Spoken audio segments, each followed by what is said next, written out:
Hey guys, what is going on? Dylan here. Going to show you guys how to get the buried bloodline catalyst today. So there's going to be these blights scattered around the dungeon. There's 3 of them. Shooting the blight will illuminate those torches there. Those correspond to the different totems that you have to capture. So if you pay attention to my graphic there, that's the numbering system for this first one. You got 1, 2, and 3 in the back, which basically just means we need to capture totems 1, 2, and 3.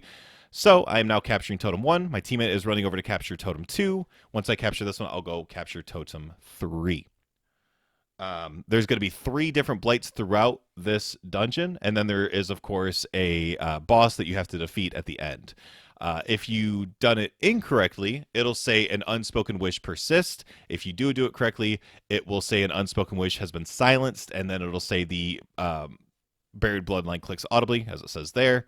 And that is the first one complete in that prison cell. So before the second encounter still, so both of these are going to be before the second encounter, after the first one. This is the broken bridge area. You can see the blight up there, and all of the torches are going to be along the cliffside there. And this is going to be pretty simple. It's going to be starting one up at the bridge, going backwards for the totems and the torches. So you can see there 1, 2, 3, 4, and then the 5th torch for this one, because there's 5 on this one, is going to be the other side of that rock. And then I believe here it is 1, 2, and 3 that need to be captured. Yeah, you can see the 1st, 2nd, and 3rd torches need to be captured. So Dylan is capturing 3. I'm going to capture 2. He is finished capturing that one, and he's going to go capture 1. Now, I would suggest using at least 2 people. I don't believe you'll have enough time to do this solo. So at least 2 people for this. I don't know if this increases your chances of getting the catalyst. Or not the catalyst, but of getting the exotic if you don't have it. I did happen to get the exotic from this run by helping Dylan get his catalyst, so it's possible. And there was a graphic there in case you need it visually represented. So this is the 3rd and final one. It is going to be in the open area with the floating blight. The torches are going to be the other side of there, all surrounding that door. 1 is on the complete outside, then 2, 3, and 4. Obviously, you can see there since they're lit up. And then from left to right, it's going to be the same thing with the totems. 1 being on the left, 2 in the mid-left, 3 mid-right, and then 4 on the far right, you'll see. So 1, 3, and 4 are illuminated, so I'm running over here to capture 4. While I'm doing that, Dill is going to capture 3 to his left, right there. Once I capture mine, I'm going to go to 1, so you can see that was 4. Dill is on 3.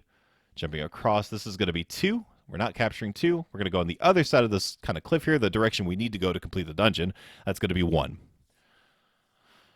And so after this, you're going to have to make your way to the ending of the dungeon, not just before the final boss. You're going to see the Tolan, and then there's our approved message. So at the end here, you'll see that floating Tolan at the bottom of the castle here, just before you make your way up the staircase to the final boss. Head through the portal, and there's going to be a boss fight. And you have to do the same thing that you've been doing. So you're going to have to capture totems, except this time there's now 6 totems. So boss will be immune until you can capture all 6 totems. So the torches will illuminate in the middle. Figure out your own numbering system, but you can see there 1 and 3 are illuminated, and then 5 is illuminated as well. So I'm going to go capture 5, 1, and 3. Once you capture those, you'll be able to do damage to the boss. It's not a crazy hard encounter. There's a lot of take and thrall, but eventually you will defeat the boss once you do that. If you don't have the exotic and you're not getting the catalyst, you still do get loot for doing this, so it's not helping some people out. You do at least get free loot with it. But that's all I got for you guys. Let me know if you have any questions. I love y'all, and I'll talk to y'all later. Bye.